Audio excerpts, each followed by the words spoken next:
สบายดีคลิปนี้จะมาสาธิตวิธีการลงทะเบียนหรือสมัครแอป LAEID เนาะหรือว่า Lao ID ซึ่งเป็นแอปพลิเคชันที่ใช้ในการแสดงตัวตนข้อมูลส่วนตัวของคนลาวหรือว่าจะว่าง่ายๆก็คือจะเป็นบัตรประจำตัวดิจิตอลถึงมือถือเนาะซึ่งข้อยคิดว่าในอนาคตแอปนี้แม่นทุกคนต้องได้มีเนาะสำหรับพลเมืองลาวทุกคนนะเพราะว่าเขาเจ้าได้หันเปลี่ยนการเป็นยุคดิจิตอลเนาะสำหรับทุกคนต้องได้ปรับตัวให้มันเข้ากับยุคสมัยใหม่ซึ่งปัจจุบันทั้งกระทรวงป้องกันความสงบเขาเจ้าได้เปิดให้คนเราได้ดาวน์โหลดหรือว่านำใช้แอปนี้แล้วเนาะซึ่งทุกคนสามารถเข้าไปโหลดได้อยู่ที่Play Store หรือว่า App Store เนาะซึ่งเป็นแหล่งดาวน์โหลดหรือว่าแหล่งข้อมูลที่น่าเชื่อถือให้ทุกคนระมัดระวังเนาะการดาวน์โหลดผ่านเว็บไซต์หรือว่าลิงก์ที่คนอื่นส่งให้โดยที่บ่เป็นของทางการเนาะดีที่สุดแม่นให้ทุกคนไปดาวน์โหลดอยู่ใน Play Store หรือว่า App Store ดีที่สุดแอปของเพิ่นจะมีชื่อว่า LAEID ประมาณนี้เลยเนาะผู้ใดที่ยังบ่ทันได้ดาวน์โหลดก็สามารถที่มาดาวน์โหลดได้อยู่ในPlay Store หรือว่า App Store นะโอเคหลังจากที่ดาวน์โหลดมาแล้วก็กดเปิดเนาะมันจะเข้าสู่หน้าต่างนี้ให้ทุกคนปัดไปทางซ้าย 2-3 ครั้งแล้วมันจะขึ้นเป็นหน้านี้สังคมดิจิตอลให้ทุกทางกดยอมรับเงื่อนไขอยู่บล็อกตัวนี้แล้วก็เริ่มการนำใช้เนาะโอเคในหน้านี้จะเป็นหน้าลงทะเบียนเนาะให้ทุกคนกดไปที่เปิดใช้งานบัญชีระบุตัวตนทางอิเล็กทรอนิกส์เนาะตัวนี้ตัวที่2เนาะเปิดนำใช้บัญชีระบุตัวตนทางอิเล็กทรอนิกส์เนาะจากนั้นหน้านี้จะเป็นหน้าป้อนข้อมูลที่สำคัญของเราในห้องที่1ให้ทุกคนป้อนเลขบัตรประจำตัวหรือเลขรหัสบุคคลที่อยู่หน้าบัตรประจำตัวดิจิตอลของท่านเนาะใส่มันจะมีเลขรหัสบุคคลเนาะที่อยู่ทางหน้าของบัตรประจำตัวของท่านเนาะ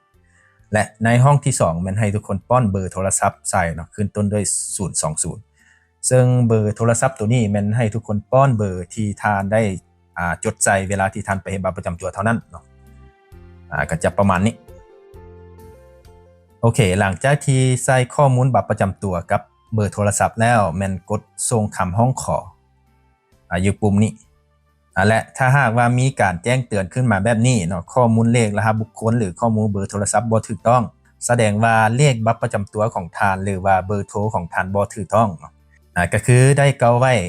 เมื่อกี้นี้นะก็คือถ้าหากว่าเบอร์โทรศัพท์ของท่านบ่แม่นเบอร์ที่ได้จดใส่เวลาที่ท่านไปเฮ็ดบัตรประจำตัวอยู่ในเอกสารตัวนั้นแม่นบ่สามารถที่จะลงทะเบียนได้เนาะฉะนั้นให้ทุกคนใส่เบอร์โทรศัพท์ตัวนั้นเนาะแล้วก็ให้ทุกคนกวดเลขบัตรประจำตัวคืนถ้าหากว่ามันถูกต้องเนาะมันจะขึ้นแบบนี้บัญชีของท่านได้ถูกระบุตัวตนอิเล็กทรอนิกส์แล้วเนาะกรุณาเฮ็ดการเปิดใช้บัญชีในอุปกรณ์ตามคำแนะนำถ้ามันขึ้นมาแบบนี้แสดงว่าผ่านแล้วให้ทุกคนกดไปที่บอนยืนยันอยู่ปุ่มนี้แล้วระบบมันจะส่งเป็น OTP ให้เนาะทางเบอร์โทรศัพท์ที่เราลงทะเบียนไปวังกี้นี้จะประมาณนี้แล้วกด Copy เอารหัส OTP 6 ตัวเลขนี้ไปใส่เนาะไปใส่ในหน้านี้โอเคจากนั้นมันจะเด้งมาหาหน้านี้ก็คือการสร้างรหัสผ่านรหัสผ่านมันต้องมี8 20ตัวอักษรประกอบด้วยมีตัวเลขตัวอักษรตัวพิมพ์น้อยใหญ่และอักขระพิเศษก็คือพวกunderscore บ่เป็นสัญลักษณ์ดอลลาร์หรือว่าเป็นเครื่องหมายสี่เหลี่ยมต่างๆเนาะ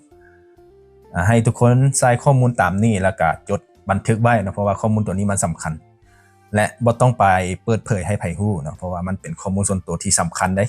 แต่ว่าในคลิปนี้ค่อยเฮ็ดเป็นตัวอย่างก็เลยว่าเปิดเผยเพื่อให้ทุกคนได้เข้าใจเนาะเข้าใจข้อมูลหรือว่าวิธีการลงทะเบียนให้มันง่ายขึ้นเท่านั้นเนาะค่อยจะใส่ประมาณว่าModernize 2026เนาะ Modernize _ 2026ประมาณนี้อันนี้เฮ็ดเป็นตัวอย่างให้เบิ่งซื่อๆเนาะเวลาที่ท่านไปใส่แม่นใส่ให้มันยากกว่านี้ก็ได้แล้วก็จดบันทึกไว้แล้วก็บ่ต้องไปเปิดเผยข้อมูลตัวนี้ให้ไผฮู้หลังจากที่ใส่ข้อมูลครบแล้วมันกดยืนยันอยู่ในปุ่มนี้เนาะกดยืนยันได้เลย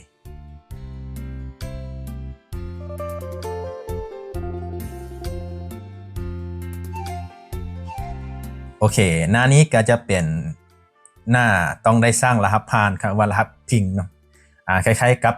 รหัสบัตร ATM นะเวลาที่เราอยากกดเงินอย่างต่างๆเราต้องได้ใส่รหัสผ่านตัวนั้นเนาะเพื่อเข้าไปเฮ็ดธุรกรรมต่างๆอันนี้ก็คือกันเนาะ เวลาที่เราอยากแก้ไขข้อมูลบ่หรือว่าอยากเบิ่งข้อมูลส่วนตัวเราต้องได้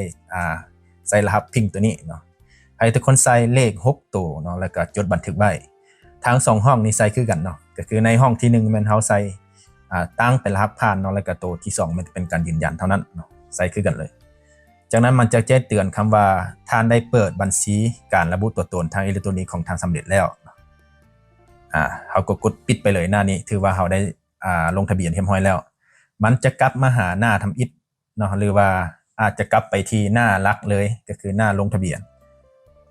ถ้าหากว่ามันขึ้นหน้านี้ให้ทุกคนกดไปที่บอนเข้าสู่ระบบเนาะเพราะว่าเฮาได้เปิดนำไส้หรือว่าได้ลงทะเบียนเรียบร้อยแล้วโอเคจากนั้นกรุณาป้อนข้อมูลเข้าสู่ระบบเพื่อสืบต่อก็คือให้ทุกคนป้อนเลขรหัสบุคคลก็คืออยู่ในทางหน้าบัตรประจำตัวหันแล้วก็ป้อนรหัสผ่านที่ท่านได้ตั้งวังกินี้เนาะซึ่งรหัสผ่านบ่แม่นรหัสพิงเนาะเป็นรหัสผ่านที่ท่านตั้งก็คือตัวโมเดอร์ไน2026ยกตัวอย่างของค่อยเนาะประมาณนี้โอเคหลังจากที่ใส่ข้อมูลแล้วก็กดเข้าสู่ระบบได้เลยมันจะแจ้งเตือนว่าเราต้องการที่จะตั้งสแกนลายนิ้วมือเนาะเพื่อเข้าสู่ระบบครั้งต่อไปก็คือเราบ่จำเป็นต้องใส่รหัสเราสแกนลายนิ้วมือก็สามารถเข้าได้เนาะก็คือกับพวกแอปธนาคารบ่หรือว่าแอปอื่นๆทั่วๆไปนั่นแหละถ้าเราอยากตั้งเราก็กดเห็นดีเนาะแล้วก็สแกนลายนิ้วมือได้เลยระบบมันจะให้เอาป้อนรหัสพิงที่เราตั้งเมื่อกี้นี้เนาะก็คือ6ตัวเลขนั้นเพื่อเราไปแก้ไขข้อมูลหรือว่าอยากไปเบิ่งข้อมูลส่วนตัวของเราก็สามารถที่จะไปเบิ่งได้หมดเนาะโดยการใส่รหัสพิงตัวนี้แล้วก็ถ้าหากว่าเราใส่ลายนิ้วมือก็เราก็บ่จำเป็นต้องใส่รหัสพิงเนาะเอาสแกนลายนิ้วมือได้เลยเพื่อเฮ็ดธุรกรรมหรือว่าเบิ่งข้อมูลต่างๆอยู่ในแอปตัวนี้นะก็คือกับพวกแอปธนาคารนั่นแหละบ่ได้ต่างกันอย่างเลยแล้วก็ใส่รหัสพิงแล้วก็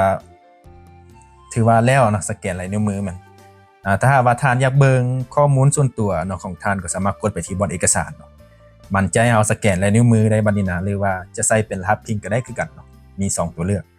แล้วเบิ่งได้ว่าข้อมูลของเฮาเป็นจังไดมันก็จะแสดงเป็นหน้าต่างของเฮาขึ้นมาแบบนี้เลยเนาะโอเคและมาฮอดบอนนี้ถือว่าสำเร็จเนาะการสมัครหรือว่าลงทะเบียนแอป LAEAD หรือว่า Lao ID นั่นแหละสำหรับแอปพลิเคชันที่ใช้ในการระบุตัวตนเนาะซึ่งอนาคตคิดว่าได้ใช้แน่นอนเนาะทุกคนต้องได้ใช้แน่นอนเลยและคลิปนี้ก็จะประมาณนี้เนาะวิธีการลงทะเบียนแอป LAEAD สำหรับท่านใดที่บ่เข้าใจอยู่จุดใดก็สามารถที่จะคอมเมนต์ถามอยู่ในใต้คลิปนี้หรือว่าแชทมาถามอยู่ในเพจ Modernite ได้คือกันเนาะหรือว่าอาจจะแชทไปถามทางแอปของเจ้าได้เนาะLAEAD หรือว่ากรมคุ้มครองสมนุษย์ครัวประมาณนั้นขอขอบใจทุกคนที่เข้ามารับชมและแสดงความคิดเห็น